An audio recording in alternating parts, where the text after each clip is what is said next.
Bugün evlərdə bayram süfrəsi açılır, bayram tonqalları qalanır. Uşaqlar sevinclə qapı-qapı torba atır bayram sovqatı üçün. Bəli, biz qədim və milli adət-ənənələrimizi hər zaman yaşatdıq və yaşadırıq. Çünki bu əsrlər boyu belə olub. Qoy hər zaman sevgi dolu, nur dolu Novruz qarşılayaq. Qoy bu bahar yaz boyu günəş saçsın, parlaq-parlaq. Baharın gəlişini, təbiətin oyanışını müjdələyən ümid dolu başlanğıcların, bolluq və bərəkətin simvolu olan bol ruzi dolu bayram diləyi ilə Novruz bayramınız mübarək. Axşamınız xeyir, hörmətli tamaşaçılar, Xəzər xəbərin əsas buraxılışı ilə qarşınızdayıq. Studiyada Arzu Xəlilovadır. Prezident İlham Əliyev, Özbəkistan Prezidenti Şavkat Mirziyoyev arasında telefon danışığı olub. Şavkat Mirziyoyev, Prezident İlham Əliyev və qardaş Azərbaycan xalqını Novruz bayramı münasibəti ilə təbrik edib. Xalqımıza firavanlıq və xoşbəxtlik arzulayıb. Təbrikə görə təşəkkürünü bildirən Prezident İlham Əliyev də öz növbəsində Özbəkistanın dövlət başçısına və qardaş Özbək xalqına ortaq mədəniyyətimizin, milli mənəvi dəyərlərimizin, adət-ənənələrimizin təcəssümü olan Novruz bayramı münasibəti ilə təbrik çatdırıb, ruzi bərəkət və firavanlıq arzu edib. Telefon söhbəti zamanı qardaş xalqların iradəsindən irəli gələn Azərbaycan-Özbəkistan strateji müttəfiqlik münasibətlərinin bütün sahələrdə uğurla inkişaf etməsindən, dövlət başçıları tərəfindən qarşıya qoyulan tapşırıqların ardıcıl surətdə icrasından və əməkdaşlığın gücləndirilməsi üçün birgə layihələrin həyata keçirilməsindən məmnunluq ifadə olunub. Bu xüsusda ticarət dövriyyəsinin artması, maşın qayırma, tekstil, elektrotexnika, enerji, aqrar, turizm və bir çox digər sahələrdə icra olunan layihələr qeyd edilib. Prezidentlər qarşılıqlı maraq doğuran məsələlər və gələcək təmaslar barədə fikir mübadiləsi aparıblar.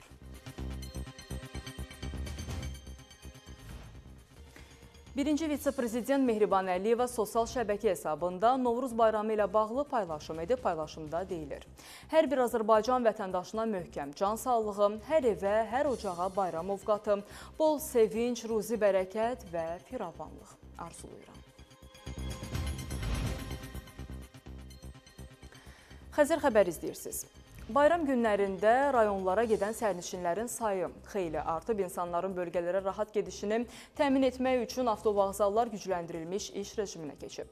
Həmçinin əlavə avtobus reysləri təşkil edilib. Eyni zamanda bəzi rayonlara müntəzəm avtobus reyslərinin olmaması nəzərə alınaraq yeni aralıq dayanacaqlar müəyyən edilib. Bölgələrə gedənlərin sayı rekord həddə çatıb. Novruz bayramı ilə əlaqədar rayonlara üz tutanların sayı artıb. Əhalinin ən çox üz tutduğu bölgə isə Qazax-Tərtər istiqamətidir. Sərnişinlərin sayı artsa da biletlərin alınmasında heç bir çətinlik yaşanmayıb. Bölgələrə üz tutanlar deyirlər ki, biletləri əsasən onlayn formada almaq onlar üçün daha sərfəlidir. Gələn kimi aldıq o heç bileti aldıq. Qazax rayonuna inşallah. Onlayn formada aldım, bəli, çox rahat şəkildə. Həmişə belə də onlaynla eləyəndə çox rahat. Amma belə kassaya gələndə yox. Kassada çox narahatçılıq var. Onlayn. 2-3 gün əvvəl aldım, rahat oldum. Onlayn formada. Neçə gün bundan qabaq almışsınız? Dünən götürdük. İndi də gedirik. Gəncə qızlar yola salacaq. Yaxınlaşdım, boş idi, aldım. Bir dəqiqə içində aldım. Burada tez aldıq, amma tərəfdə gözləmə çoxdur. Digər rayonlara gedən insanlar daha çoxdur. Kassadan aldıq. Bəli. 2 dəqiqə, 3 dəqiqə çəkir. Tələbatı qarşılamaq üçün əlavə reyslər də təyin edilib. Bayramla əlaqədar bütün avtovağzal və avtostansiyalar martın 19-undan gücləndirilmiş iş rejimində çalışır. Ötən gün Bakı Beynəlxalq Avtovağzal kompleksindən 386 reys həyata keçirilib, 14 mindən çox sərnişin rahat və təhlükəsiz şəkildə mənzil başına çatdırılıb. Bu, son 2 ilin rekord göstəricisidir. Adi günlərlə müqayisədə sərnişin tələbatını qarşılamaq üçün əlavə olaraq 150 reys həyata keçirilib. Sərnişinlərin 45%-i biletlərini onlayn qaydada biletim.az portalından əldə edərək səfərlərini reallaşdırıb. Bayram günlərində paytaxtdan bölgələrə və əks istiqamətə sərnişin axınının çox olduğu nəzərə alınaraq vətəndaşlara biletlərini əvvəlcədən onlayn qaydada əldə etmələri tövsiyə olunur. Qeyd edilib ki, bir sıra rayonlara müntəzəm avtobus reysləri mövcud deyil. Çoxsaylı sərnişin müraciətləri nəzərə alınaraq Tovuz, Ağstafa, Şəmkir, Yevlax, Ucar, Zərdab və Saatlı rayonları, eləcə də Yevlaxın Xaldan kəndi və Goranboyun Goran qəsəbəsi aralıq məntəqələri kimi müəyyən edilib. Fidan Əsədli, Üzeyir Ağayev, Xəzər xəbər. Daxili İşlər Nazirliyi bayram günlərində digər şəhər və rayonlara səfər edən bütün hərəkət iştirakçılarına müraciət edib. Müraciətdə bildirilir ki, Novruz bayramı günlərində bölgələrimizdə şəhər və rayonlarımıza üz tutanların sayında artım müşahidə edilir. Yollarda nəqliyyat sıxlığı yaranır. Bu səbəbdən də sürət həddinə əməl edilməsi vacibdir. Fövqəladə Hallar Nazirliyi isə Novruz bayramı ilə əlaqədar yanğın təhlükəsizliyinə dair əhaliyə təkrar müraciət edib. Müəyyən edilmiş sürət həddini aşmayın, eləcə də sürət həddini yol və hava şəraitinə görə seçin. Bunu Daxili İşlər Nazirliyi bayram günlərində şəhər və rayonlara səfər edən hərəkət iştirakçılarına müraciətində bildirib. Novruz bayramı günlərində şəhər və rayonlarımıza üz tutanların sayında artım müşahidə edilir. Yollarda nəqliyyat sıxlığı yaranır. Yol nəqliyyat hadisələrinin baş vermə ehtimalını azaltmaq üçün gəlin bu günlərdə daha diqqətli olaq. Hamılıqla qaydalara riayət edək. İlk növbədə müəyyən edilmiş sürət həddini aşmayaq. Eləcə də sürət həddini yol və hava şəraitinə görə seçək. Ötmə qaydalarına uyğun davranaq. Sərxoş vəziyyətdə sükan arxasına əyləşməyək və mümkünsə günün erkən saatlarında hərəkətə üstünlük verək. Həmçinin bildirilib ki, səyahətlər zamanı avtomobildə olan hər kəs təhlükəsizlik kəmərindən istifadə etsin. Fövqəladə Hallar Nazirliyi də Novruz bayramı ilə əlaqədar yanğın təhlükəsizliyinə dair əhaliyə müraciət edib. Bildirilib ki, tonqallar qalanarkən təhlükəsizlik qaydalarına əməl olunmalıdır. Çünki Novruz bayramı ilə əlaqədar keçirilən mərasimlər, xüsusilə tonqalların qalanması zamanı yanğın təhlükəsizliyi qaydalarına əməl edilməməsi arzu olunmaz nəticələrə gətirib çıxarır. Bayram tonqalı ev, avtomobil, elektrik naqili, ağac və digər yanar əşyalardan kənarda və müvafiq təhlükəsizlik tədbirləri görülməklə yandırılmalıdır. Tonqalın ətrafına yığışan azyaşlılar mütləq böyüklərin nəzarətində olmalı, tonqal üzərindən atılarkən ehtiyatlı olunmalıdır. Tonqal tam sönənədək nəzarətdə saxlanılmalıdır. Süfrələrdə yandırılan şamlar nəzarətsiz qalmamalıdır. Həmçinin nəzərə alınmalıdır ki, küləkli hava şəraitində tonqal yandırılması xüsusilə təhlükəli hesab olunur. Yadda saxlayın, pirotexniki vasitələrdən istifadə qadağandır. Qeyd edilib ki, bu istiqamətdə aparılan kütləvi maarifləndirmə işlərinə, o cümlədən edilən çoxsaylı müraciətlərə baxmayaraq, təkcə ilaxır çərşənbə zamanı yanğın təhlükəsizliyi qaydalarına əməl olunmaması nəticəsində 19 yanğın hadisəsi qeydə alınıb. Nazirlik hər kəsi təhlükə zamanı 112-yə zəng etməyə çağırıb. Şahla Poladova, Xəzər xəbər. Son günlərdə Ermənistan ordusunun tərbçilərinin təxribatları bitmək bilmir. Bugün saat 12:30-dan 15:15-də Ermənistan Silahlı Qüvvələrinin bölmələri Görus rayonunun Xanazaq və Basarkeçər rayonunun Zərkənd yaşayış məntəqələri istiqamətlərində yerləşən mövqelərindən Azərbaycan ordusunun mövqelərinə atıcı silahlardan fasilələrlə atəşə tutub. Daha bir təxribat isə pişik vasitəsilə törədilib. Belə ki, pişiyin üzərinə ismarıc yazaraq Azərbaycan hərbçilərinə tərəf atıblar. Ekspertlər deyirlər ki, Ermənistan ordusunda nizam-intizamın olmamasından xəbər verir bu və bu kimi məsuliyyətsiz hərəkətlər onların canı bahasına başa gələ bilər. Ermənistan Silahlı Qüvvələrinin təxribatları davam edir. Onlar bu dəfə isə pişiyin üzərinə ismarış yazaraq onu Azərbaycan hərbçilərinin olduğu tərəfə atıblar. Bir neçə gün əvvəl isə Ermənistan ordusunun hərbçisinin əlindəki daşı Azərbaycanlı hərbçilərə atmasını əks etdirən video yayılmışdı.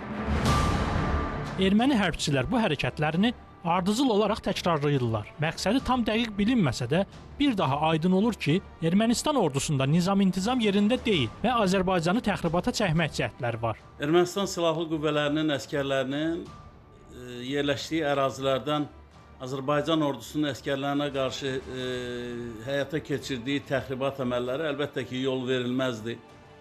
Onlar öz məsuliyyətsizliyini həyatları ilə ödəyə bilərlər və bunu unutmamalıdırlar. Biz bunu dəfələrlə qarşı tərəfin diqqətinə çatdırsa da təəssüflər olsun ki, onlar bu intizamsızlığı hələ də davam etdirirlər. Mən hesab edirəm ki, onların bu cür cılız davranışı, hansı ki Azərbaycan ordusunun əskərləri tərəfindən təmkinlə, səbirlə qarşılanır, gələcəkdə ən sərt şəkildə cəzalandırılacaq. Hərbi ekspert Üzeyir Zəfərov bildirir ki, Azərbaycan əskəri bu hərbçini asanlıqla neytrallaşdıra bilərdi.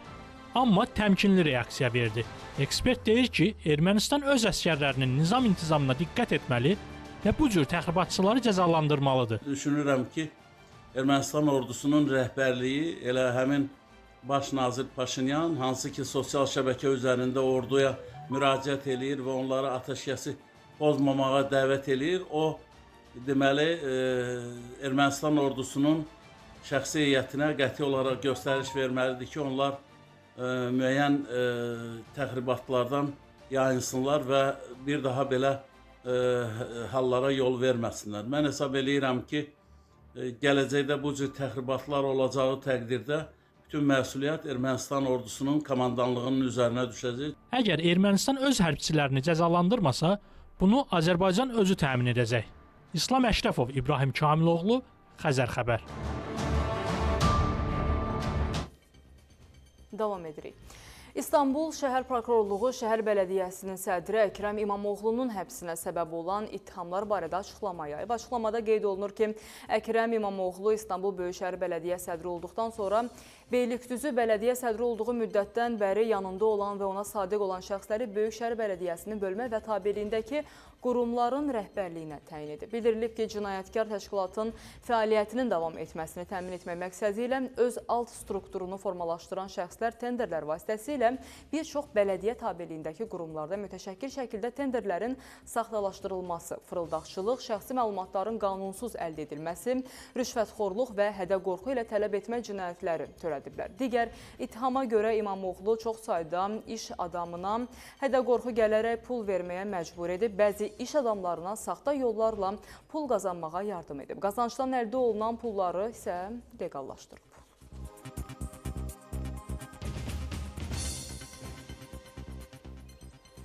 Türkiyədə sosial şəbəkələrdə təxribat xarakterli paylaşımlarla əlaqədar 261 şübhəli şəxs müəyyən edilib. Bu barədə Türkiyənin Daxili İşlər Naziri Ali Yerlikaya açıqlamasında deyib. O bildirib ki, 261 nəfərdən 37-si artıq tutulub.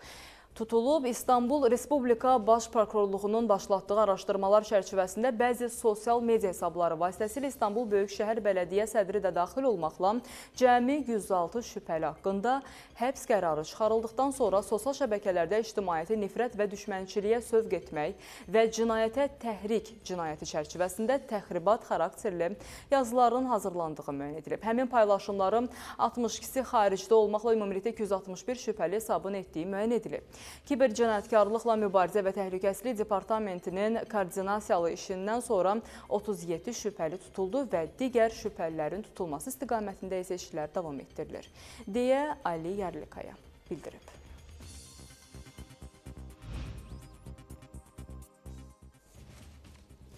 Xəzər xəbəri izləyirsiniz.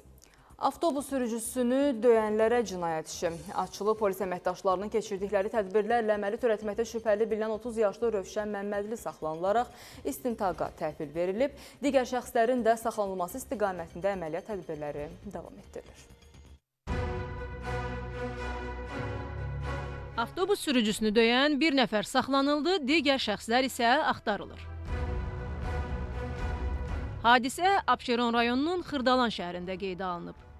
Məlum hadisə 135 saylı sərnişin avtobusunun son dayanacağında, yəni hazırda dayandığım bu ünvanda baş verib. Belə ki, bir neçə şəxs sürücüyə etiraz əlaməti olaraq ona hücum çəkib və onu döyərək xəstəxanalıq ediblər.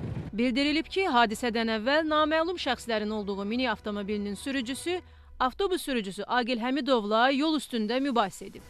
Daha sonra onlar avtobus sürücüsünü təqib ediblər və birlikdə onun yerini öyrənərək hücum ediblər.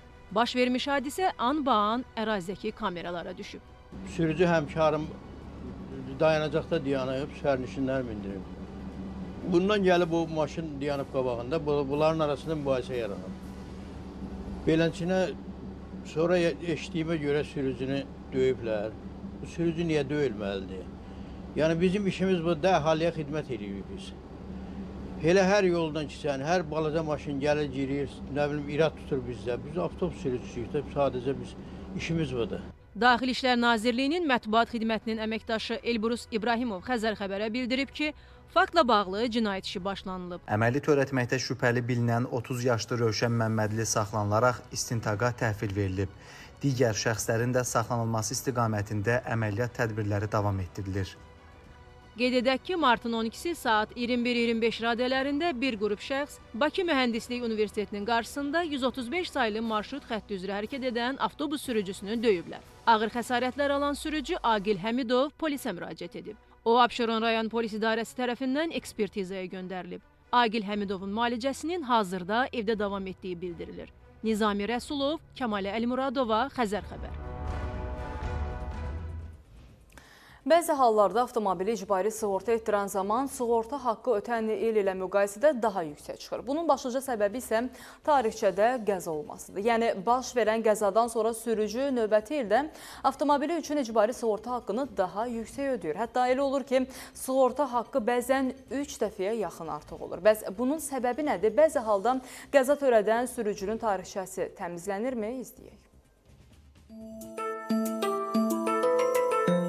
Qəza edən sürücülər üçün növbəti ildə avtomobillərinin icbari sığorta haqqı daha yüksək olur. Sığorta məsələləri üzrə ekspert Vüsal Bədəlov deyir ki, hər qəza üçün növbəti il sığorta haqqı cari illə müqayisədə ortalama 20%, maksimumsa 3 dəfə artıq ola bilər. İl ərzində şəxs adına bir avtomobil sığortalayırsa və ildə hadisə sayı bir olursa, bir hadisəsi baş verirsə, onda növbəti il sığorta haqqısı cari ilin sığorta haqqısından 20-25% baha ola bilir. Ancaq eyni qaydada fiziki və ya hüquqi şəxs olmağından asılı olmayaraq, il ərzində şəxs adına 2 və ya daha artıq nəqliyyat vasitəsi sığortaladıqda artıq formalaşmış sistem onu avtopark kimi qəbul edir və gələcəkdə hadisə olanda hadisə sayından asılı olmayaraq birbaşa 3 əmsal tətbiq eləyərək hesablayır. Bəs maraqlıdır, tarixçəsinə qəza qeyd edilən sürücülər neçə ildən sonra daha aşağı qiymətə sığorta haqqı ödəyə bilirlər. Ekspertin sözlərinə görə belə sürücülərin sığorta haqlarına ildə maksimum 5% olmaqla güzəşt tətbiq edilir. Başqa sözlə, törətdiyiniz qəzaya görə cari ildə 150 manat sığorta haqqı ödəmisinizsə, növbəti ildə bu rəqəm cəmi 5% aşağı düşəcək. Vüsal Bədəlov bildirir ki, avtomobil satan şəxslər bu məsələdə xüsusilə diqqətli olmalıdır. O tövsiyə edir ki, alqı-satqı prosesində sığorta da alan adamın adına rəsmiləşsə daha yaxşı olar. Nəqliyyat vasitəsi il ərzində bir neçə dəfə yenidən qeydiyyata alınsa belə, sığorta ilk dəfə kimin adına sığortalanıbsa həmin il onun adında qalır və əgər buna xitam verilib, avtomobili yenidən əldə edən, yenidən alqı-satqı edən şəxs öz adına sığortalatdırmırsa, gələcəkdə hadisə də olanda sığortalı kimdirsə, sığorta şəhadətnaməsində kimin adı qeyd olunmuşdursa, həmin şəxsi qəzalı müştəri kimi sistem görür və yüklənmələr onun adına gəlir və bunun sildirilməyi qətiyyən mümkün deyildir. Onu da qeyd edək ki, əgər avtomobil satılan zaman sığorta müqaviləsinə xitam verilərsə, qalıb günlərin ödənişi avtomobilin əvvəlki sahibinə qayıtmalıdır. İslam Əşrəfov, Nuranə Sultanova, Sevinc Vaqif qızı, Xəzər xəbər.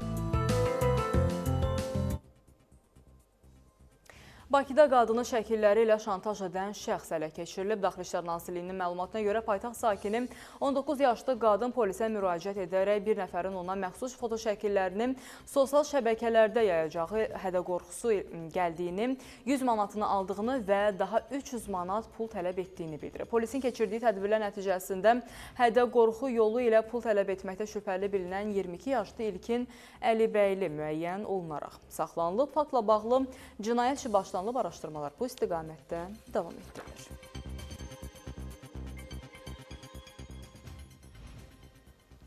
Bayram günlərində əksər qurumlarda qeyri-iş günü olur, işçilər istirahət edir. Bəzi qurumlarda isə əksinə gücləndirilmiş iş rejimi tətbiq edilir. Polis əməkdaşları, təcili tibbi yardım heyəti və s.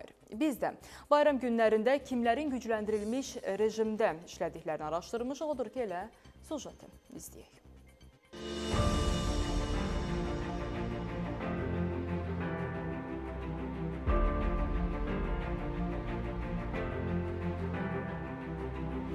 Bayram günləri ilə əlaqədar bəzi qurumlar gücləndirilmiş iş rejiminə keçib. Şəhərin müxtəlif nöqtələrində asayiş keşikçiləri xidmət aparırlar. Polis əməkdaşları küçələrdə, prospektlərdə, izdihamın bol olduğu məkanlarda xidmətlərini davam etdirirlər. Yollarda nəqliyyatın hərəkətini nizamlayır, insanları hər hansı təhlükədən qorumaq üçün hazır vəziyyətdə dayanırlar. Novruz bayramı şənlikləri və digər kütləvi tədbirlər zamanı İctimai asayişin, qanunçuluğun və hüquq qaydasının qorunmasının, xidməti vəzifələrin icrasının yüksək səviyyədə və daha mütəşəkkil təmin edilməsi məqsədi ilə Daxili İşlər Nazirliyinin bütün orqan və hissələrinin şəxsi heyəti gücləndirilmiş iş rejimində xidmətlərini davam etdirəcəklər. Kütləvi tədbirlərin, o cümlədən bayram şənliklərinin təşkil olunduğu, insanların sıx toplaşdığı yerlərdə polis naryadlarının sayı artırılacaq. Mühüm əhəmiyyətli obyektlərin mühafizəsi ciddi nəzarətdə saxlanılacaq. Respublika ərazisində avtomobil yollarında hərəkətin təhlükəsizliyinin təmin edilməsi məqsədi ilə Dövlət Yol Polisi əməkdaşları tərəfindən profilaktik maarifləndirmə tədbirləri genişləndiriləcək. Bayram günlərində vətəndaşların və ölkəyə gələn qonaqların sağlamlığının qorunması üçün təcili tibbi yardım briqadaları da xüsusi rejimdə işləyir. Çağırışlara operativ reaksiya vermək məqsədi ilə əlavə həkimiyyətlərə ayrılıb, təcili yardım avtomobillərinin sayı artırılıb. Bayram günlərində baş verə biləcək fövqəladə halların qarşısını almaq və operativ müdaxilə etmək üçün bütün lazımi tədbirlər görülüb. Novruz bayramı ilə əlaqədar həm xarici ölkələrdən, həm də bölgələrdən xüsusilə Bakı şəhərinə gələn qonaqların sayında artım müşahidə olunduğu üçün təchizat və təminat buna uyğun təşkil olunacaq. Bakı şəhərində 130 təcili tibbi yardım briqadası, eləcə də 63 region üzrə 270-ə yaxın təcili tibbi yardım briqadası xidmətə hazır vəziyyətə gətirilib. Onlar tibbi ləvazimatlarla, eləcə də dərman preparatları və s. ilə tam təmin olunub. Bundan əlavə, bayram günləri ərzində təbibin tabeli tibb müəssisələrinin stasionar şöbələri və təcili yardım bölmələri fəaliyyətlərini təsdiqlənmiş növbətçilik cədvəllərinə uyğun olaraq həyata keçirəcək. Paytaxt ərazisində istirahət edənlərin nəzərə alan Bakı metropolitenində isə interval azaldılıb, ehtiyat qatarlar nəzərdə tutulub. Səhər saat 7-dən başlamaqla axşam saat 9-a qədər qatarların hərəkəti 2 dəqiqə yarım intervalla 28 may Əhmədli sahəsində tənzimlənir. Eyni zamanda qeyd edim ki, ehtiyat qatarlar mütləq şəkildə nəzərdə tutulur. Sərnişin axını istiqamətləri tez-tez dəyişə bilər. Bu səbəbdən Bakı metropolitenində həm də növbətçilik cədvəli əsasında bütün stansiyalarda nəzarət mexanizmləri tətbiq olunur.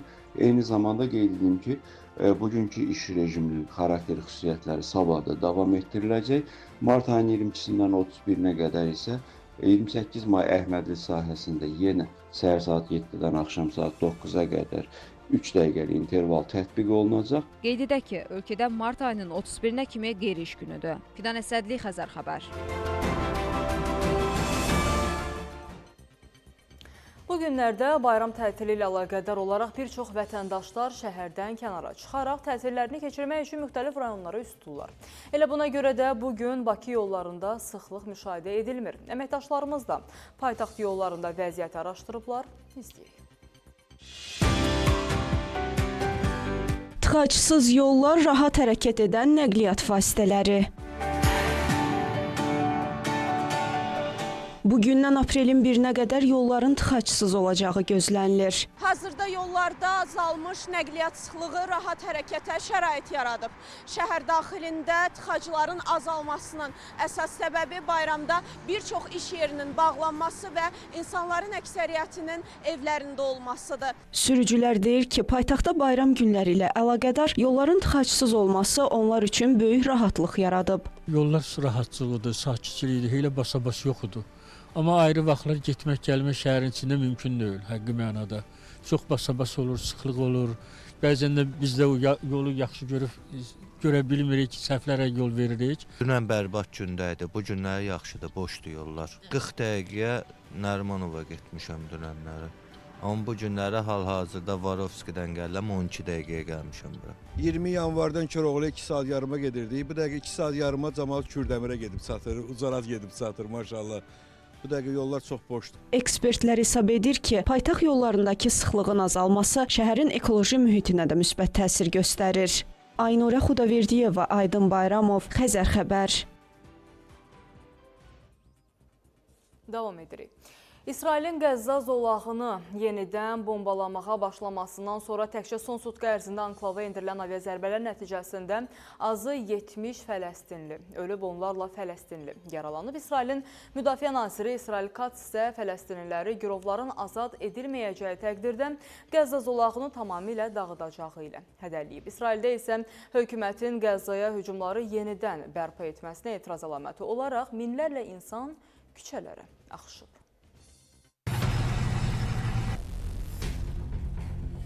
Həmas hərəkatı ilə razılaşdırılmış 2 aylıq atəşkəsdən sonra həyata keçirdiyi geniş miqyaslı avia zərbələrin ardından İsrail ordusu Qəzza zolağı daxilində quru əməliyyatlarına başlayıb. Anklavın mərkəzi hissəsində yerləşən Netsarim dəhlizinə nəzarət bərpa edilib. Qəzza zolağındakı Səhiyyə qurumundan verilən məlumata görə son sutqa ərzində anklavı endirilən avia zərbələr nəticəsində azı 70 Fələstinli ölüb, onlarla insan yaralanıb. Buna cavab olaraq Həmas hərəkatının hərbi qanadı olan İzzəddin Əl-Qassam briqadaları İsrailin mərkəzi hissəsinə, xüsusilə Təl-Əviv şəhərinə raket zərbələri endirdiklərini bəyan edib. Bu hücumun İsrailin mülki şəxslərə qarşı törətdiyi cinayətlərə cavab olaraq həyata keçirildiyi bildirilib. İsrailin Müdafiə naziri İsrail Katz Fələstinliləri girovların azad edilməyəcəyi və Həmasın anklavdan qovulmayacağı təqdirdə Qəzza zolağını tamamilə dağıdacağı ilə hədələyib. Habelə Katz Qəzza zolağında hərbi əməliyyatların aparıldığı bölgələrdən əhalinin təxliyəsinə tezliklə başlanılacağını açıqlayıb. O, İsrailin Həmas terrorçularına qarşı hava zərbələrinin yalnız ilk addım olduğunu, davamının daha ağır olacağını qeyd edib. Bu arada İsrailin son hücumları və humanitar yardımın bloklanması Qəzza zolağında onsuz da ağır olan humanitar vəziyyəti daha da çətinləşdirib. Fələstin anklavında yaşayan sakinlər ərzaq və mühüm tibbi lavazımatları almaqda çətinlik çəkirlər. Həmas hərəkatının rəsmi nümayəndəsi isə Qəzza zolağında daimi atəşkəsə və İsrail qoşunlarının oradan çıxarılmasına gətirib çıxaracaq istənilən təşəbbüslərə açıq olduqlarını bildirib. O vurğulayıb ki, İsrailin Qəzzanın şimalından cənuba sakinləri təxliyə etmək üçün istifadə etdiyi yolu bağlaması müqaviləni tamamilə rədd etmək və Qəzzanı mühasirəyə almaq cəhdidir. Minlərlə İsrailli isə hökumətin Qəzza zolağında hərbi əməliyyatları bərpa etməsinə qarşı çıxaraq etiraz aksiyası keçiriblər. Kəmalə Əlimuradova, Xəzər xəbər. Sertifikasiya imtahanı keyfiyyətli müəllimləri ortaya çıxartdı. Bunu Elm və Təhsil naziri Emin Əmirullayev Xəzər xəbər açıqlamasında deyib. Nazir həmçinin müəllimlərin işə qəbulu imtahanlarından da bəhs edib və bir çox maraqlı nüanslara toxunub. 4000-dən artıq müəllim sertifikasiyadan keçmədiyinə görə işdən azad olunub. Sertifikasiyanın aparılması birbaşa müəllim keyfiyyətinin artırılmasına yönəlib. Bunu Xəzər xəbərə müsahibəsində Elm və Təhsil naziri Emin Əmirullayev bildirib. Onun sözlərinə görə bu proses təhsildə özünü müsbət dəyişikliklərlə biruzə verir. Müəllim sözünü düz yazmayan adam necəsə gəlib məktəbdə işə düzəlib. Təbii ki, o adamlara dərs dinləyəndə müəyyən nəticələr görməyə başlamalıyıq. Başlamışıq da hətta deyərdim. Bu bir mərhələdir. Yəni, bu əvvəlki mərhələ diaqnostika ilə biz indi sertifikatlaşdırmanı həyata keçirik. Növbəti mərhələdə də əvvəl artıq dediyim kimi müəllim peşəsinin belə deyək, saat hesabı müvəqqəti yarımştat işdən bir samballı bir peşə çevrilməsi istiqamətində, yəni samballı deyərkən bunun daimi bir iş yeri, iş otağı olması prosesini aparmalıyıq. Və inanıram ki, müəllim keyfiyyətinin artırılması Azərbaycan təhsilinin dəyişməsinin ən vacib, ən əsas hissəsidir. Müəllimlərin mərkəzləşdirilmiş qaydada işə qəbulu həyata keçirilsə də, bəzən imtahan verənlər test suallarından narazı olurlar. Nazirin sözlərinə görə, hazırda biliyə əsaslanan müəllim seçimi edilir. Bunun isə bir neçə səbəbi var. Normalda müəllim seçiminin böyük bir hissəsi müsahibə olmalıdır. Müəllim dərsə girməlidir, onu mütəxəssislər dinləməlidir. Mütəxəssislərin rəyi əsasında və yaxud da 1 illik, 6 aylıq bir sınaq müddəti olmalıdır. O 6 ayın 1 ilin sonunda insana deyilməlidir ki, baxın əzim, siz müəllim ola bilərsiniz yoxsa. Biz nə müəllim, yəni ixtisasına tələbəni qəbul edəndə bu qabiliyyət tərəfini etmirik, nə işə qəbul edəndə etmirik və burada bir geriyə dönməz proses də var. Yəni sən bir dəfə imtahan verdin, müəllimlik ixtisasına girdinsə və ya sən müəllim artıq işləyirsənsə, Proses vaxtı dərs deyə bilmirsən, öz fənnini bilirsən, amma dərs deyə bilmirsən. Yəni bu tipli qərarlar bizdə çox ağrılı və həmişə ədalətsiz olaraq qəbul olunur. Emin Əmrullayevin sözlərinə görə bilik zəruri olsa da kifayət etmir. Hazırda qurulan sistemə uyğun olaraq isə heç olmasa biliyi yüksək olan müəllimlər məktəblərə qəbul edilir. Bunun kökündən həll olunması üçün isə müəyyən qədər vaxt lazımdır. Ruzana Kərimli, Davud İbrahimov, Nigar Mahmudova, Xəzər xəbər. Paytaxtın balıq bazarında yerli dəniz məhsulları azalıb, bazarda daha çox xaricdən, xüsusən İrandan gətirilən balıqlar üstünlük təşkil edir. Satıcılar isə bayram olduğu üçün bütün növ dəniz məhsullarına tələbatın artdığını deyirlər. Məhsulda boldur, alıcıda. Yerli məhsullarsa xarici ölkələrdən bazara gətirilən məhsullardan az, qiyməti isə bahadır. Satıcıların sözlərinə görə bayrama görə hazırda balığa tələbat artıb. Daha çox hansı balığa tələbat var? Ən çox fareldir, ziyad balığıdır. Belamur, xanı, sazan, hər bir balıqları. Farellər hal-hazırda 12-14 arası ölçüsünə görə, böyük balacalığına görə. Ziyad balığında biraz artım olub az miqdarda. 20-22 arası kilosu. Xanı balığı kilosu 6-7 manat arası. Belamurdur 9-10 arası. Yerli də çoxdur, xarici də. Hansı ölkədən gətirilir? İrandan. İrandan gətirilir. Dadı və qiyməti? Dadı da yaxşıdır, keyfiyyəti yaxşıdır, qiyməti də münasibdir. Satıcılar deyir ki, təklif edilən balıqların əksəriyyəti süni göllərdə yetişdirilir. Paytaxt bazarlarında həm yerli, həm də xarici məhsullar boldu. Amma satıcılar deyir ki, bugün daha çox yerli məhsul az olduğuna görə İrandan gətirilmiş məhsullara üstünlük verilir. Nə balıq desəz var da. Neçə manatdan təklif olunur? 7 manatdan başlayır yuxarı. Məhsul boldur görünən. Şükür, boldur demək olar. Yerli yoxsa xarici? Xarici də gəlir, yerli də gəlir, hamısında. Ölkələrdən daha çox hansı məhsul gəlir? Farel gəlir, sazan gəlir, xanı gəlir. Demək olar gəlir də. Hansı ölkələrə üstünlük verir? Ən çox İran. Dadında bir dəyişiklik var. Yox, əksinə daha yaxşıdır İranın məhsulları. Tələbat əncə kütümədir. Bayram balığı olduğuna görə onu alırlar. Bəs İrandan gətirilən məhsullar daha çoxdur. Farellərdir, farellər gəlir, İrandan farellər gəlir. Əsas bizim yerli məhsula üstünlüyü verirlər. Yerli məhsul azdır yoxsa necə? Azdır, çox azdır. Çox azdır. Bəs qiymətlərdə hansı fərq var? Qiymətlərdə İran məhsulları biraz ucuzdur bizim yerlidən. Alıcılar arasında isə yerli məhsullara üstünlük verənlər də az deyildi. Bunlar gəlmə balığı. Damaq dadınıza uyğundur. Belə də məcburiyyət qarşısında. Çünki yerli balığın dadını vermir. Yerli balığı mən tanıyıram, yerli balığın dadı başqa olur. Bunlar hamısı gəlmədir. İstəyərdim ki, dəniz məhsulu olsun. Göl balığı. Yerli. Bəli, yerli balıq. Belamur deyirik. Ya belamur, ya sazan almaq istəyirəm. Çalışıram ki, yerli balıq alam. Olmayanda, əlacsız qalanda alırıq. Dadında bir dəyişikliyi varmı? Əlbəttə var. Yerli balıq dadlı olur. Deyilənə görə yerlidir, bəli. Kiloqramı? Kiloqramı 8 manat oldu, səhv eləmirəmsə. Xaricdən gətirilən balıqlar da çoxdur. Alırsınızmı, yoxsa necə? Məcbur olanda hə. Məcbur olanda. Bəli. Dadında fərq varmı? Var, əlbəttə var. Mütəxəssislər isə deyir ki, balıq bazarında qiymət artımı bayramla bağlıdır. Bayramdan sonra qiymətlərdə təxminən 15-20% ucuzlaşma gözlənilir. Sevinç Vaqif qızı, Seymur Əmraslanov, Xəzər xəbər. Gəncədə azyaşlı uşaq ağır vəziyyətdə gətirildiyi xəstəxanada vəfat edib. Hadisə Gəncə şəhər Birləşmiş Xəstəxanasının tabeliyində olan uşaq xəstəxanasında baş verib. Gəncə sakini 7 yaşlı oğlan ağır vəziyyətdə xəstəxanaya yerləşdirilib. Həkimlərin göstərdikləri tibbi yardımlara baxmayaraq azyaşlının həyatını xilas etmək mümkün olmayıb. Azyaşlının anadan gəlmə serebral iflic xəstəliyindən əziyyət çəkdiyi bildirilib. Faktla bağlı araşdırma aparılır. 2018-ci il təvəllüdlü, kişi cinsli, anadan gəlmə uşaq serebral iflicindən əziyyət çəkən uşaq idi. Hipotrofiyalı idi, 11 kilo çəkisi olub. Evdə qida aspirasiyasından sonra ağırlaşıb, təcili yardıma müraciət ediblər. Gələrkən saturasiyası aşağı, tənəffüs sayı azalmış, xırıltılı tənəffüs, təzyiqi ölçülüb 70, arterial təzyiqi 70-in 30-a olub, canlandırma aparılıb. Lakin bütün yardımlara baxmayaraq 03:20-də xəstənin ölüm faktı qeydə alınıb.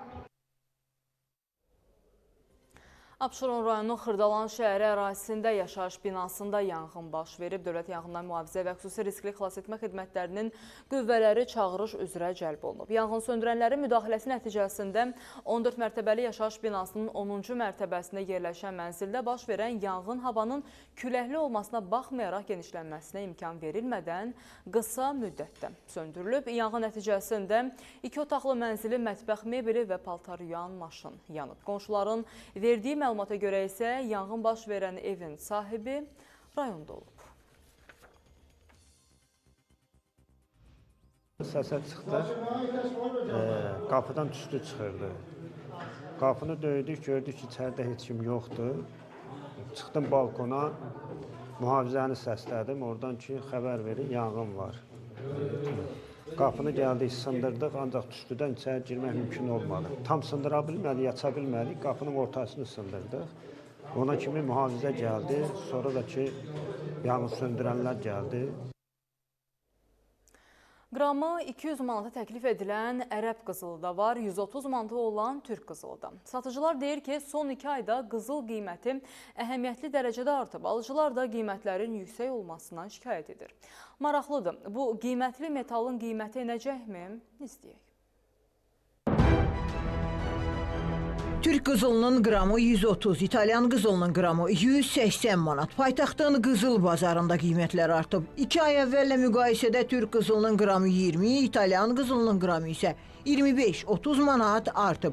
Bayram günü olduğundan qızıl bazarında canlanma vardı. Kimisi piştaxtalara baxıb keçir, kimisi isə hədiyyəlik, zinət əşyası alırdı. Həyat yoldaşıma hədiyyə. Nə ilə maraqlanırsınız? Seplə. Rusiya, Türkiyə, İtaliya. Rusiya. Rus qızılı alırsınız. Niyə məhz Rus qızılı? Biz Rusiyada yaşayırıq, keyfiyyətlidir. Qramı neçədən təklif? Cibinizə uyğundur. Allaha şükür. Uşaq üçün. Hədiyyə alırsınız. Bəli, bəli. Türk 585. Qiymət? Nə bilim, hələ baxırıq da. Uyğundur yoxsa? Biraz bahadır. Elə daha bahaçıldır çox. Brilliant. Brilliant alacaqsınız. Xeyirli uğurlu olsun. Kim üçün alırsınız? Qardaşım oğlu üçün. Qiymətləri var da, yönlüdürlər, pis deyirlər. Cibinizə uyğundur yoxsa isə bilirsiniz ki, bahadır? Uyğun olan var, uyğun var. Çox bahaçılıqdır, çox. Hansı qızılla maraqlanırsınız? Sırğa istəyərdim, sep istəyərdim hədiyyə üçün, ancaq ki... Neçədən təklif edirlər? Türk yoxsa İtalyan? İtalyan. Neçədən təklif olunur? Çox baha. Türkiyə, Rusiya, İtaliya. Paytaxtın qızıl bazarında hər çeşiddə qızıla, brilyanta rast gəlmək olar. Çeşid bol, biri-birindən gözəl. Alıcı az, qiymətsə baha. Satıcılar da qiymətlərin əhəmiyyətli dərəcədə artdığını deyirlər. Müştərilər hal-hazırda gəlirlər bazara, qiyməti eşidirlər ki, bahadır, biraz almayıb gedirlər, deyirlər ki, o biraz düşsün gələri. Türk qızılların qiyməti hal-hazırda olub 125-130 manata. Halbuki 2 ay bundan qabaq biz 110 manata, 105 manata Türk qızılını müştərilərə verirdik. İtaliya qızılı həmçinin qalxıb 170 manat olub, 175 manat olub. Ərəb qızılı hətta 190, 195 manat bugün təklif olunur müştərilərə. Ona görə biraz müştəri qıtlığı var. Yəni, valla mən şəxsən özüm illərdir bazarda işləyirəm. Hələ qızılın və lomun, unsiyanın bu şəkildə dəhşətli dərəcədə qalxmasını görməmişdim. Bildiyiniz kimi türk qızılının qramını yenə də 130-135 manat arası hal-hazırda satışımızdır, satırıq. Müştərilərdən aldığımız mal isə lom isə hal-hazırda 94 manata qədər qalxıb. İtalyanın lomu bu dəqiqə 117-118 manata qədər qalxıb. Lomu satışı isə 160, 170, 180 manata qədər. Rus qızılları 115-120 arası, 125 arası hal-hazırda satışır. Satıcılar deyirlər ki, qızılın qiymətindəki artımın davam edəcəyi gözlənilir. Sevinç Vaqif qızı, Seymur Amiraslanov, Xəzər xəbər. Bayram günlərində müşahidə olunacaq hava şəraiti də açıqlanıb. Belə ki, Bakıda və Abşeron yarımadasında hava şəraiti dəyişkən buludlu olacaq, arabir tutulacaq və yağış yağacağı gözlənilir. Bölgələrdə qeyri-sabit hava hökm sürəcək. Bəzi ərazilərdə isə qar yağacaq. Bu arada Milli Hidrometeorologiya Xidmətindən verilən məlumata görə sabah Abşeron yarımadasında arabir güclənən xəzri küləyinin əsəcəyi gözlənilir ki, bu da bəzi meteo həssas insanlar üçün əlverişsiz hesab olunur. Yağış yağacaq, şimşək çaxacaq. Hidrometeorologiya Xidmətinin Proqnozlar Bürosunun direktoru Gülşad Məmmədova bildirib ki, ölkə ərazisində qeyri-sabit hava şəraiti qarşıdakı günlərdə də davam edəcək. Yaxın 2-3 gün ərzində Bakıda və Abşeron yarımadasında hava şəraitinin dəyişkən buludlu olacağı, arabir tutulacağı, fasilələrlə yağıntı olacağı gözlənilir. Arabir güclənən şimal-qərb küləyi 23 axşama doğru tədricən zəifləyəcək. Havanın maksimal temperaturu 8-13 dərəcəsi olacaq. Bölgələrdə də hava şəraiti yağıntılı olacaq, bəzi ərazilərdə qar yağacaq. Ayrı-ayrı yerlərdə yağıntıların intensivləşəcəyi, şimşək çaxacağı, dolu düşəcəyi, dağlıq ərazilərdə isə qar yağacağı ehtimal olunur. Gözlənilən yağıntılı hava şəraiti ilə əlaqədar çaylarda suluğun artacağı, Böyük və Kiçik Qafqazın bəzi dağ çaylarından qısa müddətli sel keçəcəyi ehtimalı var. Havanın maksimal temperaturu Aran rayonlarında 8-13, dağlıq ərazilərdə isə 0-5 dərəcəsi olacaq. Gecə və səhər saatlarında bəzi yerlərdə duman olacaq. Mülayim şərq küləyi əsəcək. Şəhla Poladova, Xəzər xəbər. Cəlilabadda polis 9 kiloqram narkotik vasitə və psixotrop maddə aşkar edib. Tədbirlərlə narkotiklərin satışında şübhəli bilinən əvvəllər məhkum olunmuş 24 yaşlı Ruslan Hacıyev saxlanılıb. Ondan 9 kiloqram həşiş qətranı, marixuana, metamfetamin və 100 ədəd narkotik tərkibli metadon həbi aşkar olunub. Faktla bağlı cinayət işi başlanılıb. Ruslan Hacıyev barəsində həbs qəti imkanı tədbiri seçilib.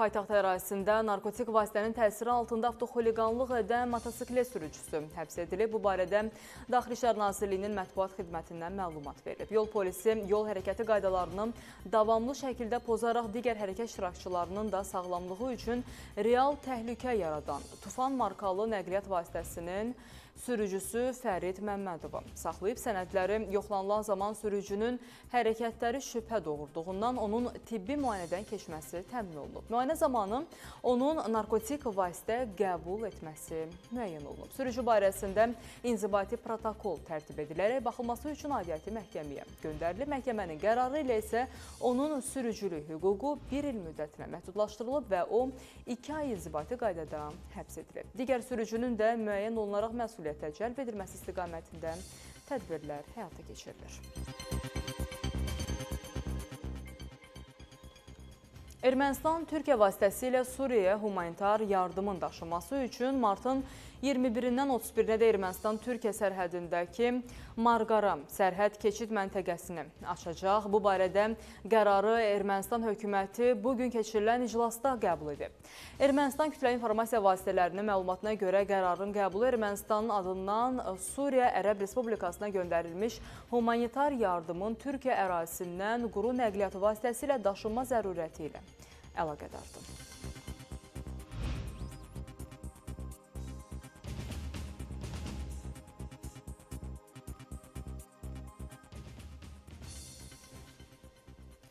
Gürcüstanın baş naziri İrakli Kobaxidze bəzi qərb ölkələrinin Gürcüstanın yüksək vəzifəli şəxslərinə qarşı tətbiq etdiyi sanksiyaları siyasi təzyiq və düşmənçilik aktı adlandırıb.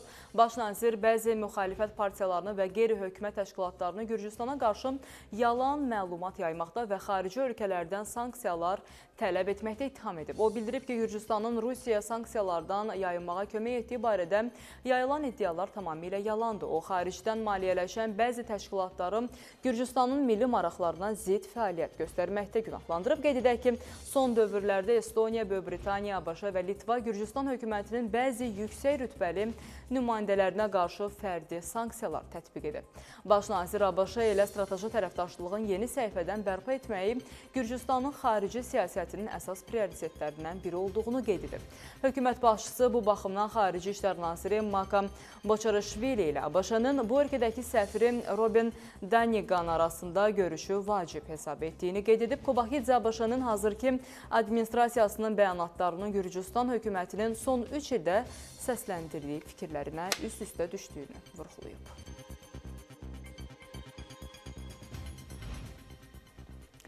Sonsuzluqdan əziyyət çəkənlərin nəzərinə Baku Medical Plaza Klinikasının Babək filialında ekstrakorporal müalicənin yeni qiyməti 1800 manat təşkil edir. Baku Medical Plaza'nın Babək filialında ekstrakorporal müalicə artıq yeni qiymətlə həyata keçirilir. Belə ki, müalicə 1800 manat təşkil edir. Müraciət edən hər kəsə yeni üsul və təcrübələrlə müalicələr aparılır.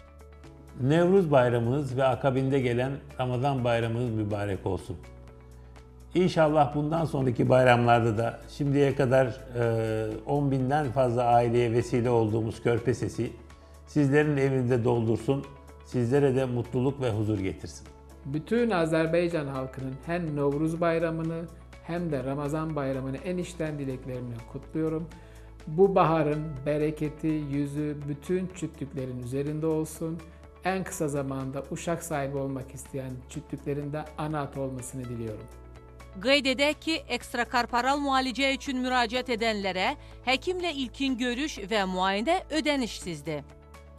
Belə bugünkü xəbərlərimizdən bu qədər hörmətli tamaşaçılar. Yenidən görüşmək ümidi ilə gecəniz xeyrə qalsın.